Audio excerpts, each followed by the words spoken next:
ជំរាបសួរពុកម៉ែបងប្អូនទាំងអស់គ្នាថ្ងៃនេះមានសាច់រឿងមួយទាក់ទងនឹងការប្រមាញ់ព្រីខ្លាដែលរឿងទីសោតកើតឡើងនៅក្នុងខេត្តសៀមរាបកាលពីសង្គមចាស់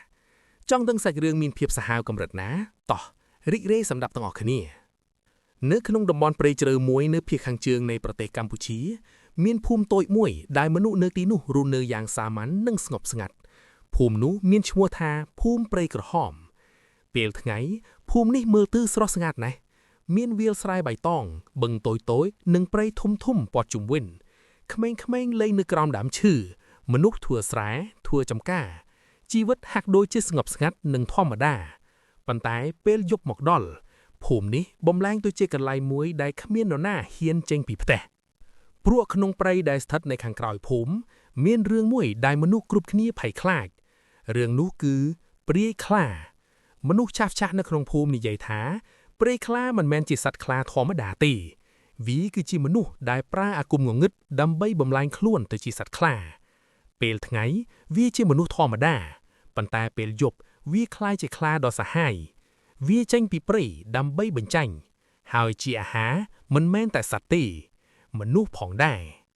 យប់មួយនៅខ្មឹងភូមិព្រៃក្រហមខ្យល់បក់តិចៗព្រះច័ន្ទពេញវងបំភ្លឺលើព្រៃនៅក្នុងផ្ទះឈើតូចមួយក្មេងប្រុសម្នាក់កំពុងអង្គុយជាមួយម្ដាយរបស់គេក្មេងប្រុសនោះឈ្មោះសុខាគេមានអាយុ16ឆ្នាំសុខាជាក្មេងប្រុសក្លាហានហើយចូលចិត្តស្វែងរកអ្វីថ្មីៗសុខាសួរម្ដាយសុខាម៉ែតើព្រាយខ្លាមានពិតទេម្ដាយរបស់គេមើលមុខគេហើយនិយាយយ៉ាងធ្ងន់ធ្ងរម្ដាយកូនកុំសួររឿងនេះទៀតពេលយប់កុំចេញក្រៅផ្ទះ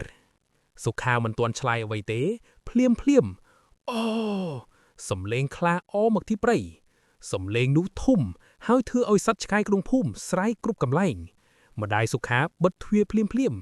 ម្ដាយសំលេងភ័យឃើញទេវាមកវិញហើយសុខាមើលទៅខាងក្រៅហើយមានអារម្មណ៍ថាមានអ្វីមួយកំពុងមើលមកភូមិពីក្នុងងងឹតព្រឹកថ្ងៃបន្ទាប់មនុស្សនៅភូមិប្រមូលផ្ដុំគ្នានៅចំការមួយមានសត្វគោមួយក្បាលត្រូវបានសម្លាប់យ៉ាងសាហាវឈាមពេញដីនៅលើដីមានស្នាមជើងខ្លាធំអ្នកភូមិនិយាយគ្នាខ្លាវឹងហុយប៉ុន្តែមនុស្សចាស់ម្នាក់ឈ្មោះតាលឹមមើលទៅលើស្នាមជើងនោះយ៉ាងយកចិត្តទុកដាក់គាត់និយាយសំឡេងទាបនេះមិនមែនខ្លាធម្មតាទេសុខាសួរតាហេតុអ្វីតាលឹមចង្អុលទៅលើដីស្នាមជើងខ្លាបន្តដើរទៅមុខបន្តិចបន្ទាប់មកវាបំលែងទៅជាស្នាមជើងមនុស្សអ្នកភូមិទាំងអស់ស្ងាត់មនុស្សម្នាក់និយាយសំឡេងញ័រព្រាយខ្លាយប់នោះសុខាទៅជួបតាលឹមសុខាសួរតាព្រាយខ្លាមកពីណាតាលឹមដកដង្ហើមយឺតទៅហើយចាប់ផ្ដើមប្រាប់រឿងមួយដែលបានកើតឡើងជាង40ឆ្នាំកាលនោះមានបុរសម្នាក់នៅភូមិនេះគេឈ្មោះចន្ទរាជាអ្នកអាគមខ្លាំងគេអាចព្យាបាលជំងឺហើយមនុស្សជាច្រើនគោរពគាត់ប៉ុន្តែចន្ទរាមិនពេញចិត្តនឹងអំណាចដែលគាត់មានទេគេចង់បានអំណាចដែលធំជាងនេះថ្ងៃមួយគេបានចូលទៅក្នុងព្រៃជ្រៅមួយហើយនៅទីនោះគេបានរៀនអាគមមួយដែលគេហៅថាអាគមព្រាយខ្លាអាគមនេះអាចធ្វើឲ្យមនុស្សបំលែងទៅជាសត្វខ្លាប៉ុន្តែវាមានតម្លៃធំមួយអ្នកប្រាយអាគមនេះត្រូវសម្លាប់មនុស្សដើម្បីរក្សាអំណាចរបស់វាចុងក្រោយចន្ទរាបាត់ផ្សុនក្នុងព្រៃហើយចាប់តាំងពីថ្ងៃនោះមកមនុស្សនៅភូមិចាប់ដើមបាត់ផ្សុនតាលឹមនិយាយយឺតទៅខ្ញុំជឿថាចន្ទរាមិនស្លាប់ទេគេคล้ายជាព្រាយខ្លាបន្ទាប់ពីតាលឹមប្រាប់រឿងអតីតកាលបរិយាកាសនៅភូមិព្រៃក្រហមកាន់តែធ្ងន់ធ្ងរអ្នកភូមិមិនហ៊ានចេញពីផ្ទះពេលយប់ទ្វារទាំងអស់ត្រូវបានបិទមុនព្រះអាទិត្យលិចប៉ុន្តែទោះយ៉ាងណាក៏ដោយគ្រោះថ្នាក់មិនបានបញ្ឈប់ទេយប់មួយខ្យល់បក់ខ្លាំងលើព្រៃនៅផ្ទះជាងឈើម្នាក់ឈ្មោះវីរៈគាត់កំពុងធ្វើការជួសជុលកង់នៅក្រោមភ្លើងចង្កៀនភរិយារបស់គាត់និយាយភរិយាអើយបិទការងារហើយចូលផ្ទះទៅយប់នេះខ្ញុំមានអារម្មណ៍មិនល្អទេវីរៈញញឹមបន្តិចកុំភ័យពេកទេខ្លាមិនមកដល់ភូមិទេភ្លាមអូសំលេងខ្លាដូចរន្ទះសត្វឆ្កែក្នុងភូមិស្រែកគ្រប់ទិសភរិយារបស់វីរៈភ័យខ្លាំងណាស់ភរិយាឮទេវាមកហើយវីរៈកាន់ចង្កៀងហើយដើរចេញទៅមើលជុំវិញផ្ទះខ្យល់បក់ត្រជាក់ព្រៃនៅខាងក្រោយផ្ទះងងឹតដូចអន្លង់ភ្លាមវីរៈឃើញអ្វីមួយផ្លាស់ទីខ្លងស្មៃភ្នែកពណ៌លឿងពីរភ្លឺក្នុងងងឹត វីរៈស្ទើរជើងវីរៈនោះអ្វីមុនពេលគាត់អាចរត់បានសត្វខ្លាធំមួយលោតចេញពីងងឹតសំឡេងស្រែករបស់វីរៈលាន់ពេញភូមិបន្ទាប់មកស្ងាត់ព្រឹកថ្ងៃបន្ទាប់អ្នកភូមិទាំងអស់ប្រមូលផ្ដុំគ្នានៅក្រោយផ្ទះវីរៈនៅលើដីមានឈាមស្នាមជើងខ្លានិងសម្លៀកបំពាក់របស់វីរៈប៉ុន្តែសាកសពគាត់បាត់មនុស្សម្នាក់និយាយសំឡេងទាបនេះមិនមែនខ្លាធម្មតាទេសុខាមើលទៅលើស្នាមជើងខ្លាហើយចាប់ផ្ដើមមានអារម្មណ៍ថារឿងនេះធ្ងន់ធ្ងរជាងដែលគាត់គិតសុខានិយាយទៅមិត្តរបស់គេ3នាក់វិចិត្រតារាមុនីសុខា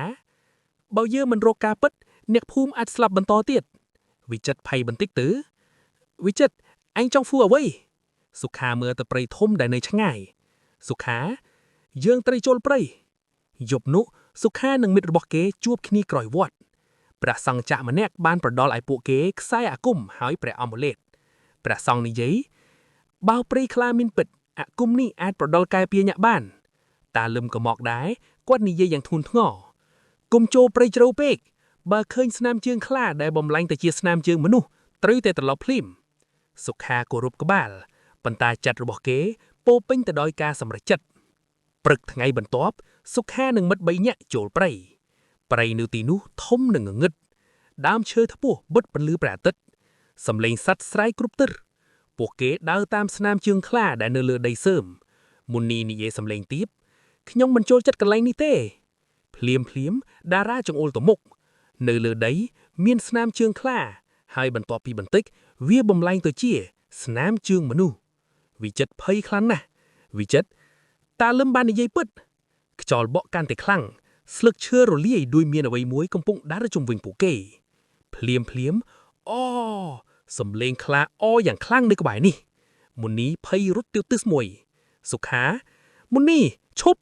ប៉ុន្តែគេរត់បាត់ក្នុងព្រៃងងឹតសុខាវិចិត្រនិងតារាបន្តដើរតាមសំឡេងខ្យល់បន្ទាប់ពីពេលមួយពួកគេឃើញអ្វីមួយនៅមុខវាជាផ្ទះឈើចាស់បោះបង់ចោលនៅកណ្ដាលព្រៃទ្វាររលួយជញ្ជាំងពោពេញទៅដោយសញ្ញាអាគមតារានិយាយសំឡេងញ័រនេះអាចជាកន្លែងរបស់ចន្ទរាហើយពួកគេចូលទៅក្នុងយឺតនៅក្នុងផ្ទះមានស្បែកខ្លាឆ្អឹងសត្វនិងឆ្អឹងមនុស្សនៅកណ្ដាលផ្ទះមានរូបអាគមមួយធំភ្លាមសំឡេងជើងមនុស្សឮពីខាងក្រោយសុខាបង្វិលខ្លួនយឺតនៅក្នុងងងឹតមានបរិះចាស់ម្នាក់ឈរនៅទីនោះភ្នែករបស់គាត់ភ្លឺដោយសត្វគាត់ញញឹមយឺតអ្នកមកដល់ទីនេះចុងក្រោយហើយ